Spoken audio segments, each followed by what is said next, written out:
Hi, welcome to Faith and Freedom Talk. I'm Kathy, and tonight we have a special show for you. Last night I had the privilege of meeting with Congressman Ken Calvert and our state Assemblyman Bill Essayli, and they went over the ballot for California and our local district here in Menifee. So I wanted to take the time to go over that with you. So stay tuned. We have a packed show. I wanted to start tonight with this scripture from Micah. It's Micah 6:8. He has shown you, O mortal, what is good. And what does the Lord require of you?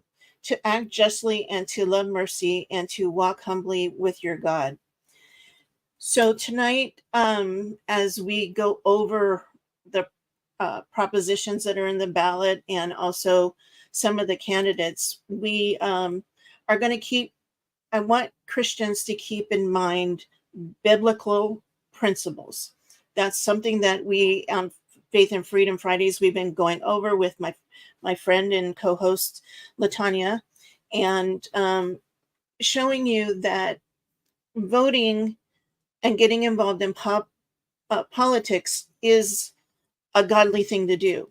When you think about it, we've been told, and I've been told most of my life, stay out of politics because it's a messy business.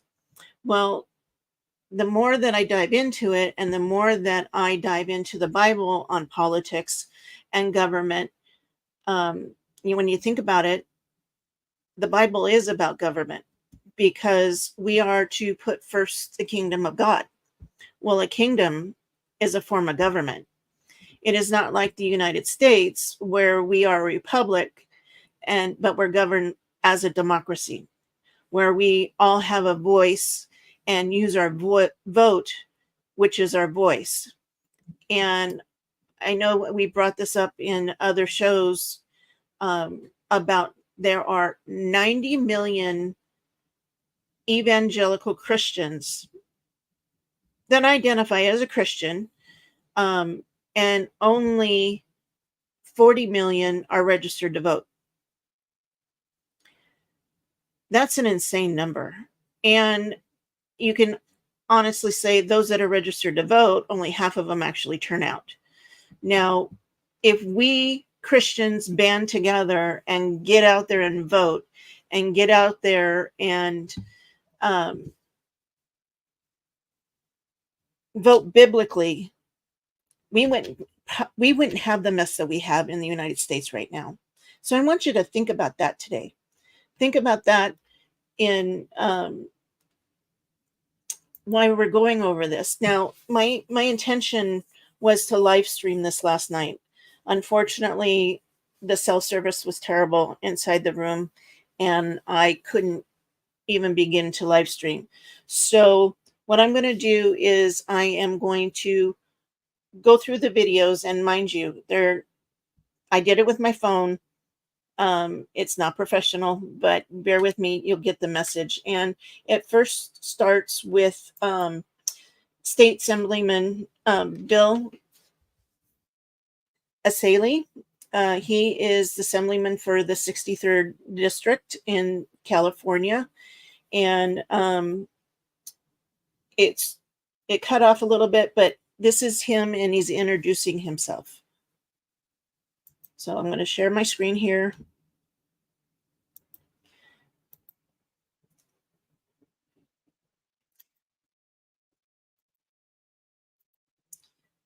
And I will be stopping here in between as it plays on. I represent the city of Menifee up in Sacramento.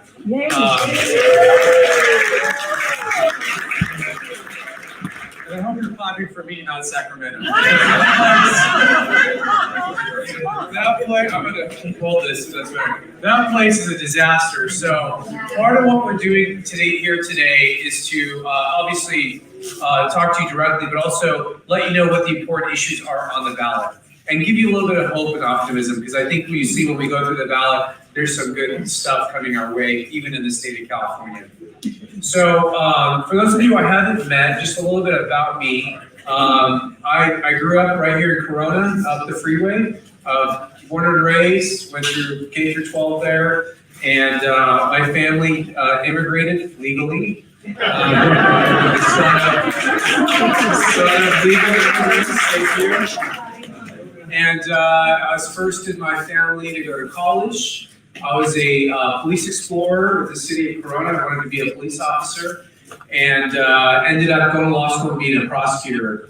So I was a prosecutor at the Riverside District Attorney's Office, and then back when we could prosecute crimes. And then I was a federal prosecutor at the U.S. Attorney's Office, and I stepped down to go to Sacramento.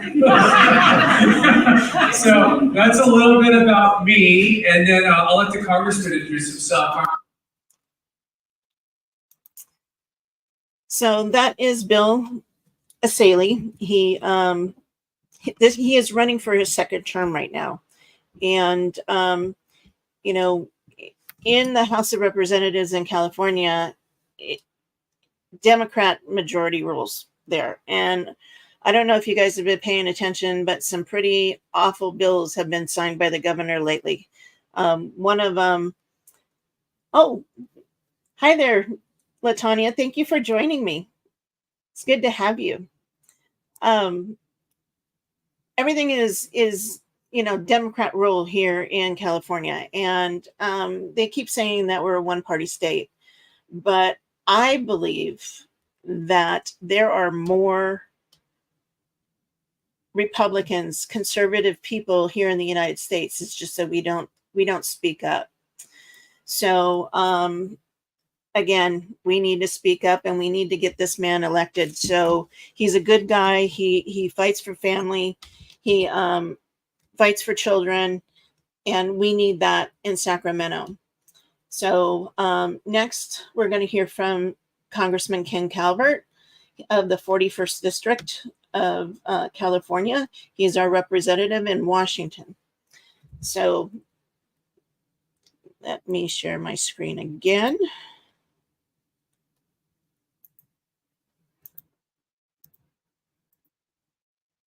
Congressman Ken Calvert, for sure. Thank you for coming out tonight. I appreciate Saturday night or Saturday afternoon, evening with us. I've represented Menifee now for 32 years, and of course all the areas around Western Riverside County. I'm one of the few conservative Republicans who have been able to last over these years and continue to represent those issues that are important to the people in this county.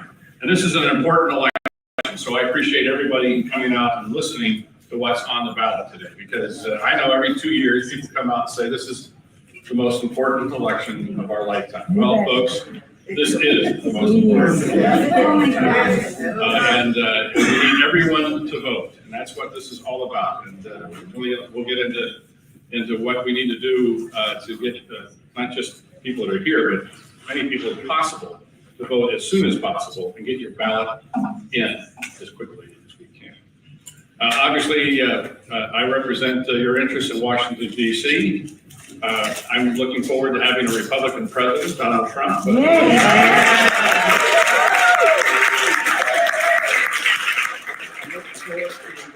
in the United States Senate. It's a Republican Senate. Yes. And I'm obviously interested in maintaining a Republican majority in the House of Representatives. Yes. Democrats are not going to go quietly into the night. They're spending $20 million to try to defeat you. $20 million. And I'm not alone. I mean, they're spending $20 million against Mike Garcia up in Los Angeles, against Scott Baugh in Orange County, against Michelle Steele in Orange County, against David Valadeo up in the Central Valley, John Duarte up in the northern part of the state. So they're spending a lot of resources. They believe the majority runs from the state of California. So we've got to get our vote out and prove them wrong and elect all the folks that are running for his office, because if the Dems were able to get good control of the House, the first thing they're going to do is file an impeachment resolution against the President of the United States. So we can't let that happen. So thank you for what you're doing. Thank you for what you're going to do to get the vote out. We appreciate it. And I'll turn it back to Billy, and we'll go over this ballot. So something he said there that is really important. California in 2022 turned the House red for Republicans. The House of Representatives in Washington, D.C., before that, when Trump was president, was Democrat rule. They had the majority. Well, in 2022, in that election, California flipped some seats, and we were able to take the majority in the House of Representatives and Congress for that. So that was a good thing. But the other thing too is that just because we have the majority in the House of Representatives doesn't mean we can get anything done, because once a bill is written and approved in the House of Representatives from Congress, it goes to the Senate. Well, if you don't have a majority rule in the Senate, that bill's not going to pass. And right now, we're divided in the Senate. We're 50-50. So there's 100 senators, 2 from each state, that represent us. And the vice president is a tiebreaker. Well, the vice president right now is Kamala Harris. And she has been the tiebreaker on some of these bills, some of these atrocious bills that have put us in the state that we're in right now. So next up is Lisa Sobek. Lisa has been a councilwoman here in Menifee for a number of terms, and she is running for mayor because Bill Zimmerman, his terms are up, so he can no longer be mayor, so he's not running. So Lisa is running. So let's hear from her.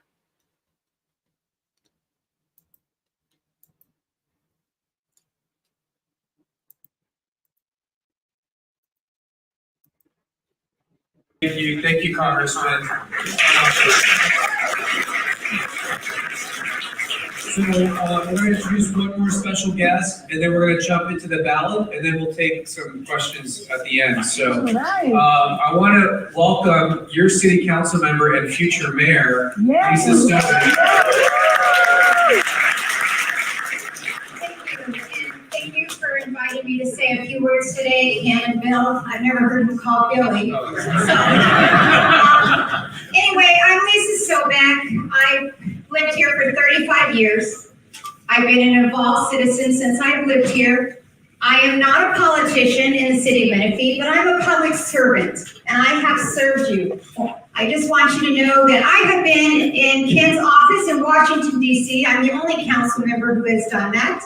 I represented Riverside County, and we went after the Stevens kangaroo rat, and we were able to get him downlisted, so thank you. I also want to let you know that this man right here has brought millions of dollars to the city of Menifee. I don't know if you know that. The Bradley Road Bridge, which is going to be next, Holland Road's opening next week. He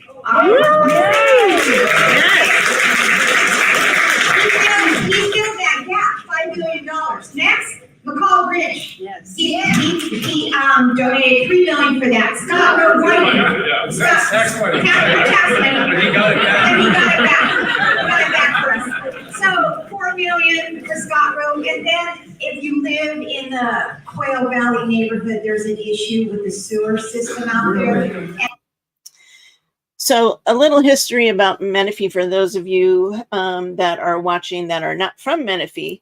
Menifee became a city in 2008. Very young city.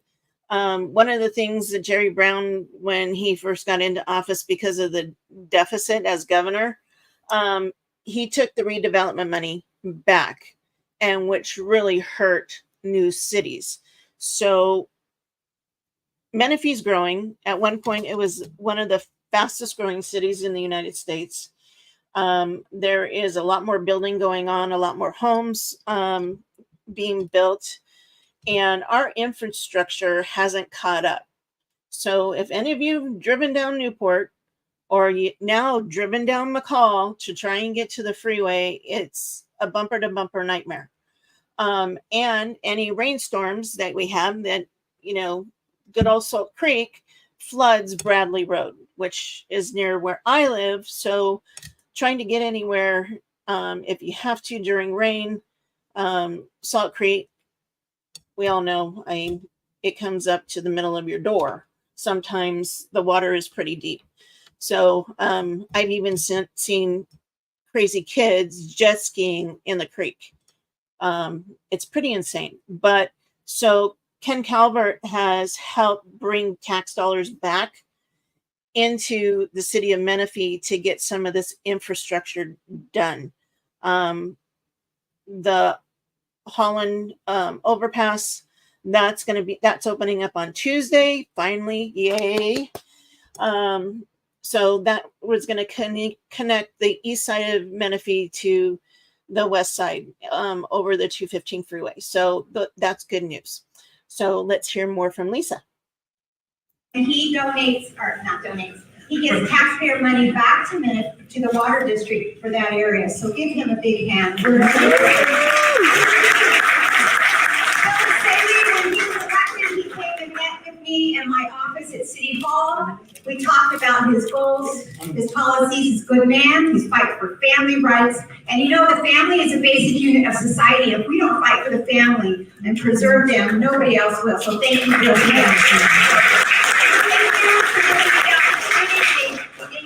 So I'm done.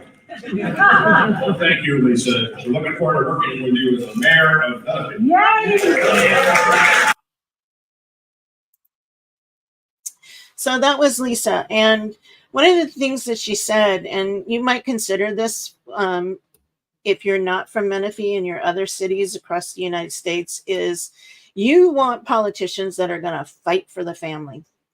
Because I will tell you that there is a party out there that just wants to destroy the family, through their agenda, through their platform. The Democratic Party, you need to be careful as a Christian to really look at what they're for. I know we've talked about this time again, is that this election isn't about Democrat versus Republican. It's about good versus evil. And we got to keep in mind and continue to look at our biblical values. And if this person lines up closely, nobody's going to be perfect. Nobody, but their policies, what they stand for, needs to be close to godly values. So now we're going to dive into what is on the ballot. And this is quite interesting. And there were some things that were said last night that I didn't know, but I will let this continue.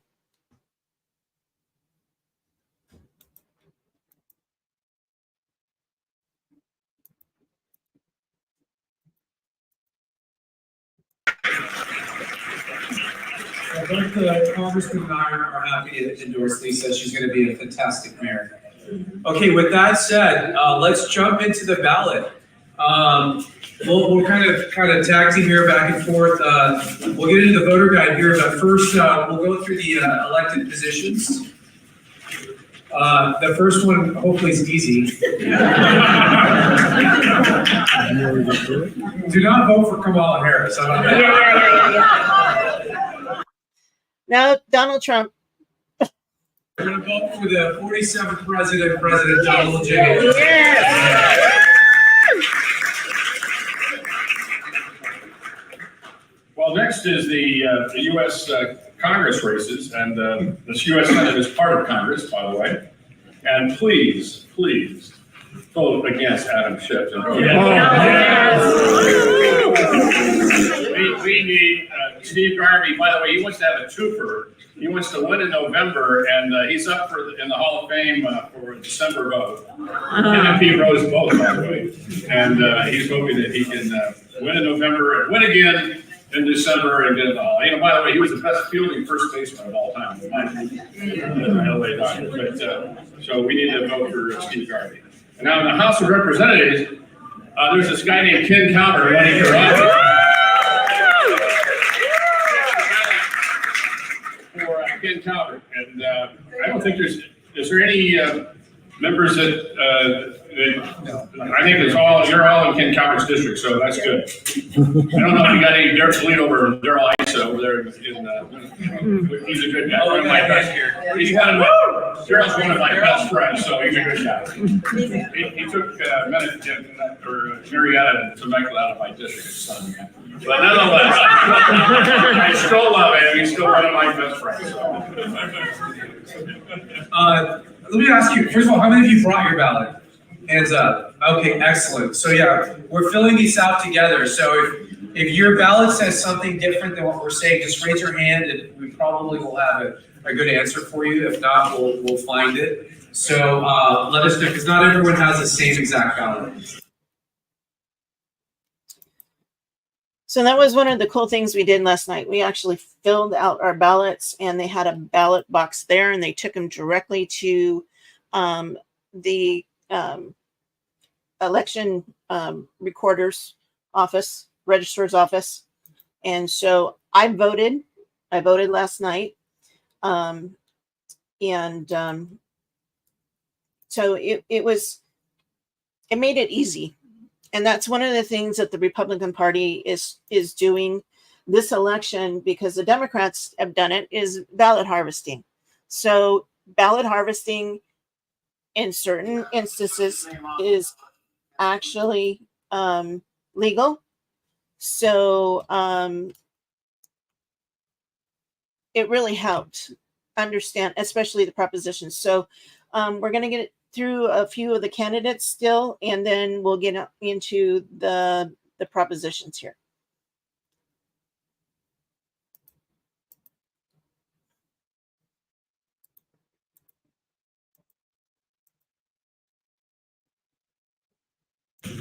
In some states, he was able. It's a state by state fight.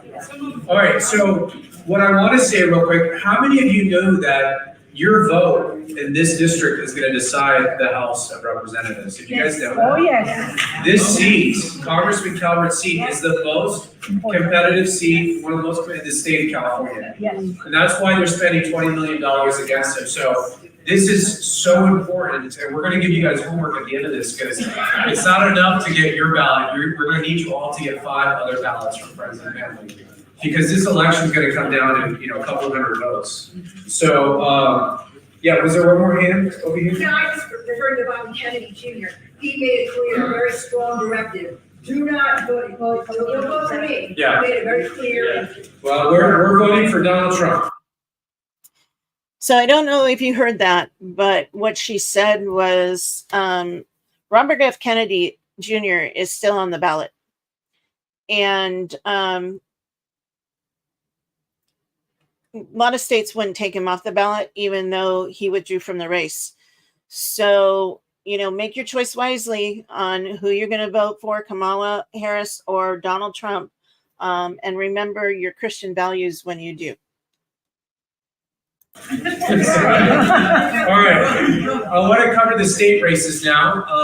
You have state senate. This is another critical race. Senator Rosalisi Ochoa-Bogue is amazing. Okay, she's working her tail off. She's a solid conservative Republican. She is. If you have her, do you have state senate? I haven't finished this one yet, I'm sorry. Let me see. Yeah, Calvert. So not everyone has Rosalisi, but Some of you do and some of you don't. we're going to get there. We're going to get there. So if you have state senate, it's Senator Rosalisi Bogue. She's amazing. And if you don't have her, do you have Cynthia Navarro? Okay. All right. Well, maybe okay. So we'll go to state assembly. You all have state assembly on there? Yes. All right. There's a guy, Bill Essayli. All right. So hopefully that's an easy one for you. I'm finishing my first term. I'd be honored to serve another one to represent Menifee, and you guys are a great community. Even though from Corona, you guys have been totally welcoming and welcome to me. So that covers state senate and assembly. Were there any other names on there that we did not cover. For state assembly or senate, yes, ma'am. Is Kelly Star termed out? He's not, but in the senate, they run every 4 years. Oh, okay. So he doesn't have to run every 2 years like us. We gotta run every 2 years. All the time. All the time, always running. All right, you wanna do state judge or county judge? Yes, sir. County Judge, yes, Gerald Full, I never pronounce his last name, but Gerald is a great guy. He's been with the prosecutor's office for some time. He's a great law and order person. He absolutely supports Prop 36, which we'll get into a little bit later, but Gerald would be a fantastic judge for Riverside County. I'm sure every Republican, he's a good guy, so I would suggest you vote for Gerald. Thank you, okay.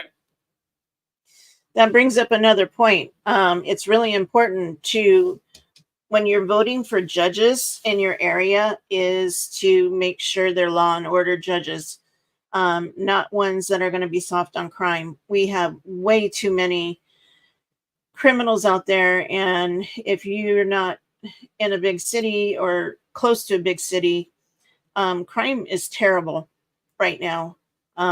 It's a lot of people don't feel safe just walking down the street. So we need law and order judges. We need law and order district attorneys. It's really important to find those people. Okay. And then next is your city. Can I see your ballot? No, yes. Okay, you have Lake Elsinore. No. I'm in Lake. Okay. Here's Menifee. Menifee, can I see a Menifee ballot, please? Thank you. Thank you, appreciate it. It's good to follow along. Okay, City of Menifee, you're voting for mayor. You just met her, she's awesome. Lisa Sobek is who we are recommending, so. Yay! Lisa for mayor. And then, city council, Did you yes. go past Harris Union High School District? We haven't gotten to the schools yet. Because I got Menifee, and it comes. Right now, we're doing City of Menifee, and then after that, You have Marietta. Some people here from Marietta. A couple. I think Lori Stone's running for mayor there in the city council district 3. You have Mike DeSanta in Marietta.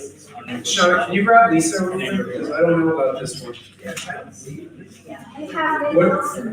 You have Lake Elsinore, yeah. We're gonna get to the schools here in just a second. You got the city. Lisa, District 1, Bob Harwood. Okay, District 1, Bob Harwood for City of Menifee. District 3, it depends on your ballot. Dan Temple, District 3. Okay. Any other city council positions we can cover? Canyon Lake possibly. Canyon Lake, I think that you have, okay. For the school districts, what districts do we have? Harris. And that's another thing. Who's running for school district? Who you want on the school board? They're going to be the ones that are, I got things falling over here. They're going to be the ones that are going to govern the education of your children. What is they're being taught, the curriculum. We need people on the school boards that are going to fight against this transgender agenda, that is going to protect our children. Those things are really important.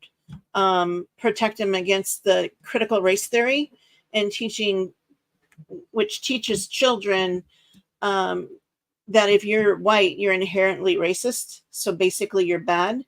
And if you're black or brown, you're inherently a victim, which is wrong. Nobody's a victim, and nobody should be treated like a victim, and nobody should be treated any way different from anyone else because of their skin color. We're all children of God. We all bleed red. God made us in the image of him, and we're all beautiful. So we got to stop it. And we got to stop our schools from indoctrinating our children. So voting for people in school boards is extremely important, and it's to save our children. District, we have trustee area 3, Charles Hall. That's the only one we have. Yeah. Trustee area 2, I have Come talk to us after if we didn't cover it. I believe, we'll get back to you. It's just the high school district. Do you guys have a water board on your ballot? Water board? A good reason why they want to take out more debt. This one says for schools, they're gonna say for water, whatever. California budget this year was $300 billion. $300 billion for 1 year. We have a lot of money in the state of California. It's the most money we've ever spent in a year. And they spend it on crap. They spend it on the bullet train to nowhere. No one's riding it. No one's going anywhere. The one thing they did that's very offensive to me and my family, frankly, this year they started paying for free universal health care for all illegal immigrants. No questions asked. Day one, they get to sign up for Medi-Cal. And this year alone, it costs us $5 billion of our state budget. So they're not giving you a bond asking you if you want to pay for illegal immigrant health care. They're giving the illegals the money and they're asking you to take out a debt to pay for the schools. That's right. It's a scam. I don't believe in it. So I'm a hard no. You may get some mailers in your mailbox say all the good reasons to vote for it. Don't do it. It's going to cost us $500,000 a year for each bond just to service the debt. So I don't care if you have different feelings. So basically a bond, if you see bonds on your ballot, if you're not here in the Menifee area, and I'm sure that other cities have bonds and on their ballot for certain things, and when you read them, they look good. Like one of them, he went over that's on our ballot is bond 2, which is to go fix up schools. But the way he explained it was it's a loan, it's a debt, it's got to be paid back. So basically, what they're doing is it allows them to take money from the schools that's already been allocated and give it to other services, like what he said, the healthcare for illegals, and not keep it where the school is for the school, which schools get a lot of money. They did the same thing years ago with the California lottery. That money is supposed to go to schools, so it was fine, but then they took from another school program and went somewhere else. So it's like you vote on these things and it's supposed to go to this, but it ends up going to that. Or they take funds because now you voted on this and there was some small provision in there that says they could take money out of it. It's just wrong. You know, these bonds, these measures and everything like that just need to be transparent, plain English, so everybody can understand it and vote and have an informed vote and know what exactly they're voting for instead of stuffing it full of all kinds of crap. Anyway, that's my opinion. Good old Newsom. I voted no on all. Good old Newsom. So we're going to go for each one, but 2 and 4 are bonds, are hard no. Those are all bond issues. So 2 and 4 is a no. What about 3 is an issue to make, basically, guts Proposition 13. It's to start to get rid of Prop 13. So you don't want to do that. So that's number 5, excuse me. No on 5. So Proposition 13 is Howard Jarvis's bill that passed years ago to prevent property taxes from being hiked up. So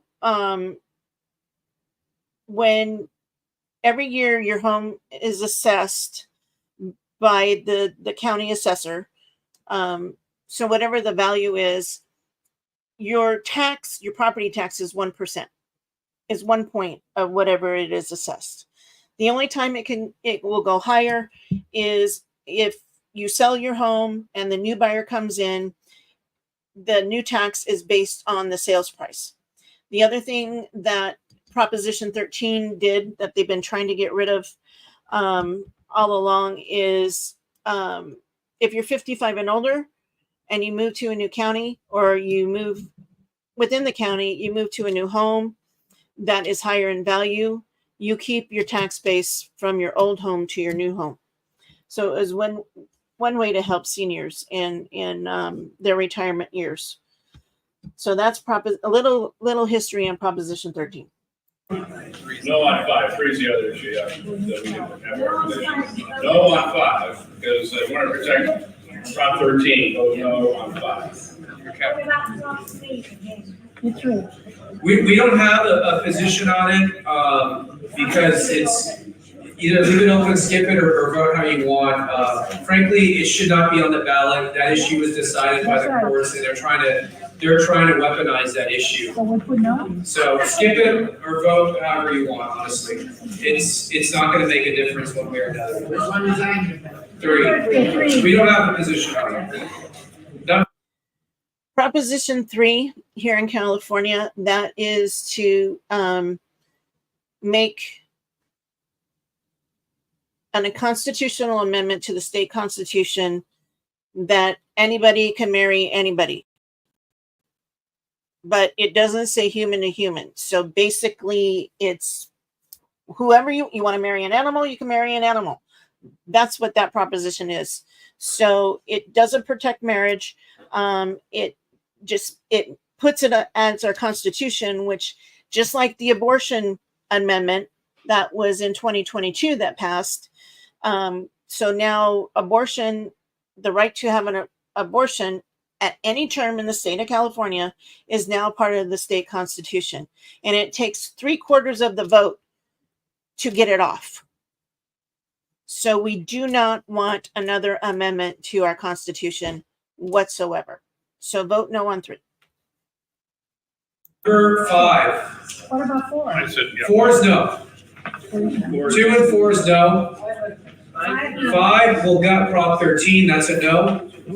6 is they want to. I'll tell you how ridiculous 6 is. Right now, when you go to prison, if you do something bad, you go to prison. You have restitution. You gotta work it off, and they want to make it illegal to make prisoners work. They want to call it slavery. So 6 will end the requirement for prisoners to work. It's ridiculous. That's a hard no.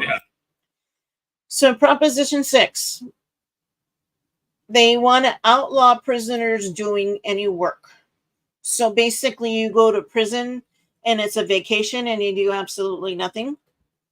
You were convicted of a crime. You need to be doing something. And so if you're not allowed to work, then who is going to work in the kitchen? Who's going to do the cleaning? It makes no sense. And it's ridiculous. And one of the things too is in California, they use the lesser offenders, minor crimes that you're in prison for during these wildfires. These prisoners will go help work the wildfires and get them put out. So California again is doing crazy stuff. So again,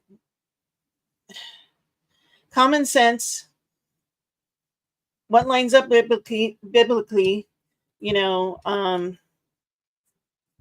I personally think that prisoners need to work.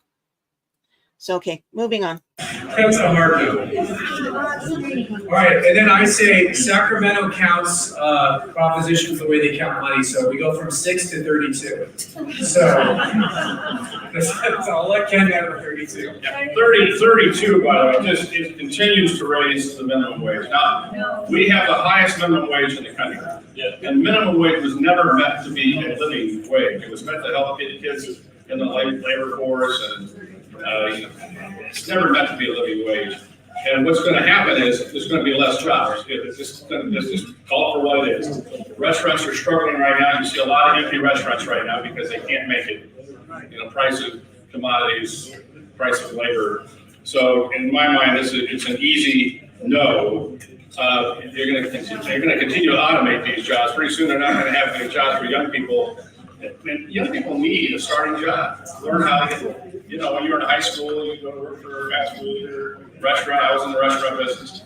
And it's just, to me, it's a terrible thing. You don't want to spend $20 buying a hamburger. So let the market determine what minimum wage is, not the government. Yeah, it's ridiculous. I mean, I used to go to In-N-Out and spend, $7, $8 for a meal, and now it's like $15. Depends on what you're ordering. But I have to get the extra meat patties, and it's like $15 to go to In-N-Out. I mean, every fast food has become expensive. So these Democrats have no concept of how money works. Zero. They say, we'll raise minimum wage. Well, what's going to happen? Prices go up. So that minimum wage now, you can't do anything with it because everything's so expensive. So, that's why Ken has on his side, stop inflation. And the only way you stop inflation is by stopping Democrats. Their policies are going to bankrupt all of us, honestly. And that is probably their goal. The next one is 33. This is So in April, the beautiful state of California government, Gavin Newsom, signed a bill that raised the minimum wage for fast food workers to $20 an hour. So what happened to the price of a meal at McDonald's? So a Big Mac meal rose to $15. They have since lowered it because what it did was stop people from going in and buying fast food. They couldn't afford it. It's absolutely ridiculous. Everything has gone up. I can say at In-N-Out though, I know because they're a Christian company. They're run by Christians, owned by Christians, and they struggled raising their prices. They didn't want to do it.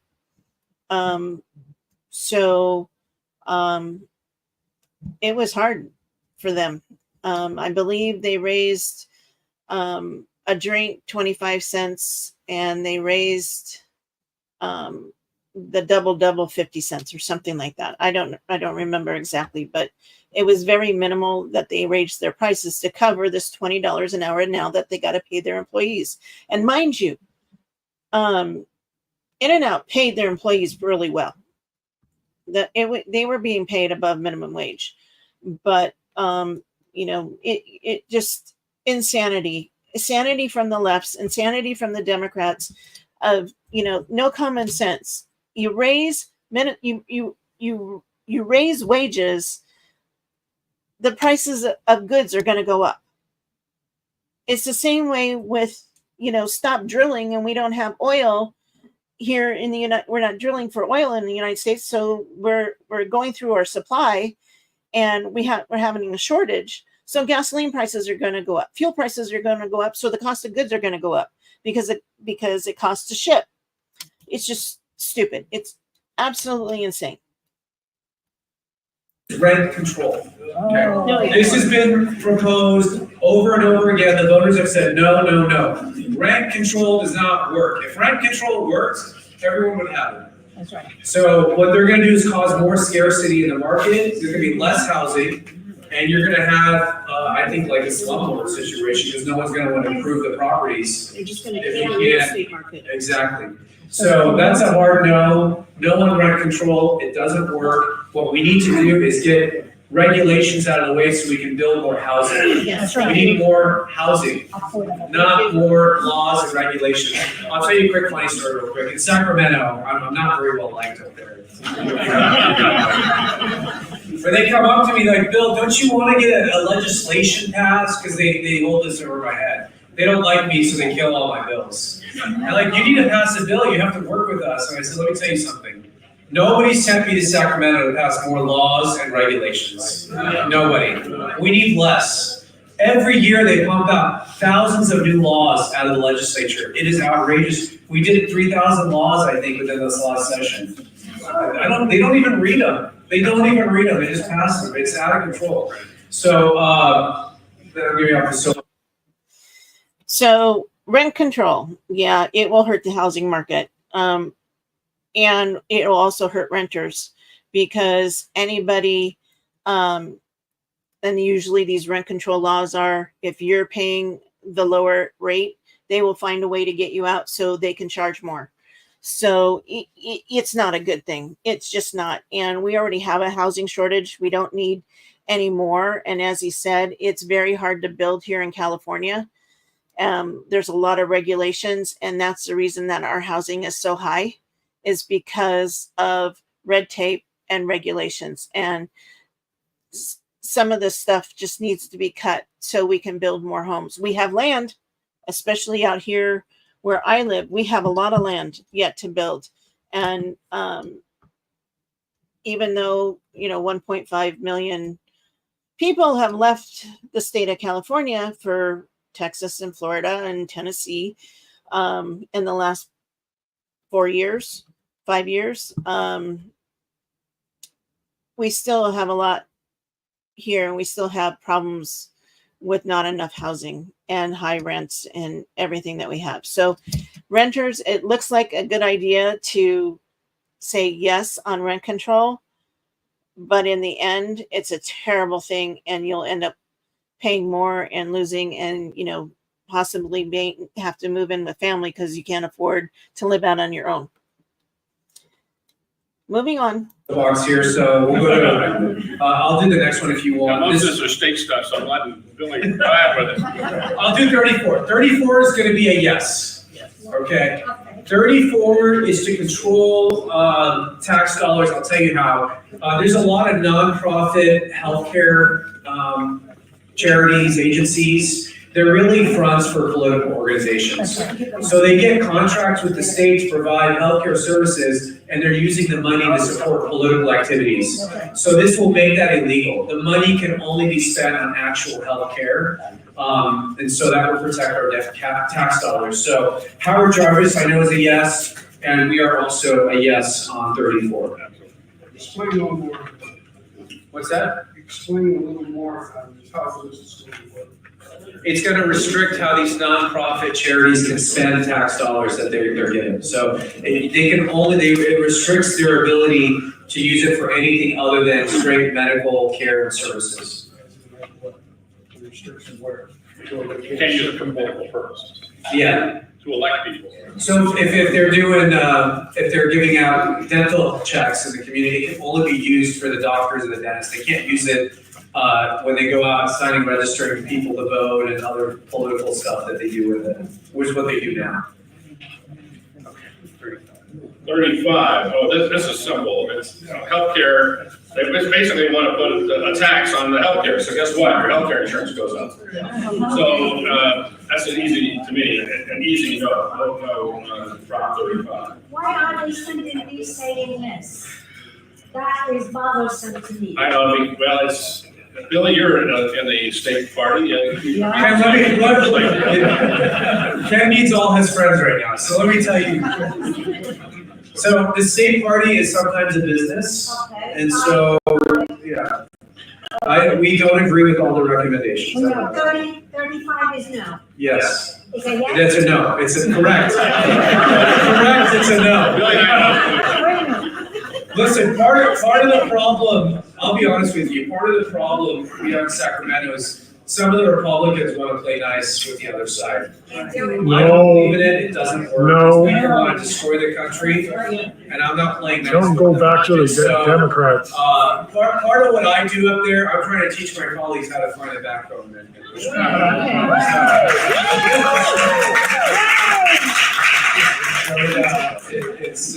It's an uphill battle, but we're working on it. All right, 36 is my favorite. It's easy. Yeah, it's my favorite proposition, Prop 36. How many of you have heard of Prop 47? Terrible, terrible bill. I don't have to tell you the devastation.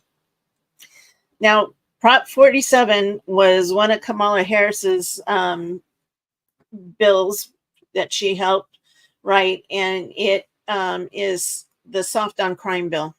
So basically it allowed criminals to go in and shoplift $950 worth of merchandise and not get prosecuted for it.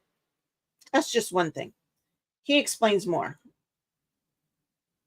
that Prop 47 is causing in our communities. It has unleashed crime, homelessness, you name it. Prop 36 was written by the DAs and the sheriffs to reverse Prop 47. We're going to reverse Prop 47. It's going to do a couple of things that are really important. First, on the issue of homelessness, okay? Right now, you have a lot of people living on the street and they're addicted to drugs or they have mental health issues, and there's nothing the police can do to force them to get help. They can just talk to them and give them a ticket, a piece of paper. This is gonna change it. It's gonna go back to the system we had before when I was a DA. If you got arrested with drugs, hard drugs, which they self-medicate with street drugs. So when they encounter a police officer and they get arrested, they're gonna come to court, and as a DA, we give them two options. Do you wanna go to jail or do you wanna go to rehab? Natasha said to you, Melody, it's 7 Natasha. So this will give them the option, jail or rehab. I'm gonna tell you right now, everyone picks rehab. So we're gonna have a system to get people off the street and get them some help. So that's the first thing it's gonna do. So that's a yes. That's a hard yes. Prop 36 is yes. The other thing it's gonna do, it's gonna go after serial thieves. If you have 3 petty theft convictions, the 4th one becomes a felony, and now you're gonna do some time in prison. The Democrats hate it. They hate it. I know it should be 1, but they'll pick up 3 very quickly, don't worry. They'll get 3 petty thefts very quickly, and then the 4th one, where it's a felony, they're gonna go to prison. So we're gonna deal with that. And then one last thing, and then I'll take your question. It's gonna make Alexander's Law. How many of you know Alexander's Law? Okay. No. Alexander's Law is inspired by a family not too far away from here. Michael Capaluto lost his daughter to a fentanyl poisoning. Okay. His daughter took a pill from a friend, did not know it had fentanyl. She died. And they want 17-year-old, had a bright future ahead of her, extremely smart, was gonna have a bright career future. So what that law will do is if you're caught selling fentanyl, they're gonna give you an admonishment in court. So the first time you get caught selling, they're gonna say, we're warning you. If you sell fentanyl again and somebody dies because of your drugs, you will be charged with murder. Yes. We have been trying to pass this in the legislature, and the Democrats will not vote for it. So we put it into this Prop 36, so that will be part of it. When we pass Prop 36, we will enshrine Alexander's Law. It's really, really important. Yes, ma'am. Does 36 put a stop to this business of running the works from the city of Louisville? Yes, because it's gonna make it a felony. It's not gonna, I don't believe it changes the amount, but those people that do that are serial offenders. They do it every day and there's no consequences. So after the. So what she was asking, it was about the $950. If they steal a $950 and worth of merchandise and get caught, then this bill was, if the 3rd time, it becomes a felony instead of a misdemeanor. And they will spend some time in prison. So it's a good thing. So vote yes on Prop 36. 3rd time they're going to prison. Yeah, so it will address that, yes. Look, I'm gonna tell you, I've worked with criminals, not just in Sacramento, I mean, in court. They're rational actors, actually. Criminals are not that dumb, they know. And they know if I break this law, what's the consequence? Oh, a ticket? You know what? I'll steal a couple $1,000. If I get caught, I'll do a weekend, I'll get released. No big deal. It's worth it to them. It's financially worth it. So they're rational actors. We have to make it. We have to make the punishment severe enough to where they don't want to get caught in the time. So, Ken, you want to add anything? Well, and also what we need are good judges to make sure that the people who violate the law are put behind bars. And we have a person here that's going to be the next judge for Riverside County. Cheryl, come on up here.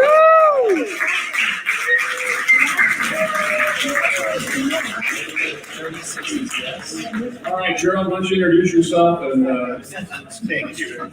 Ladies and gentlemen, thank you so much for allowing me to have a humble moments of your time.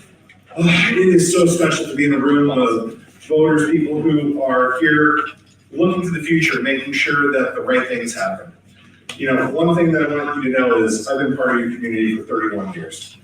Growing up here, and when I went to high school, I met a man by the name of John Davis who inspired me to become a deputy district attorney. For the last 17 years, that's exactly what I've been.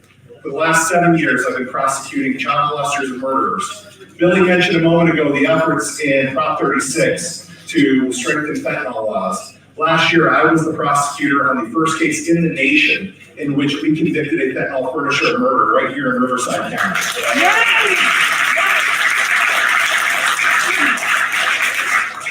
Last year, an amazing man, amazing judge, that person I mentioned, John Davis, the man who inspired me to become an attorney, that judge decided to retire. And he gave me his blessing and endorsement to run for his seat.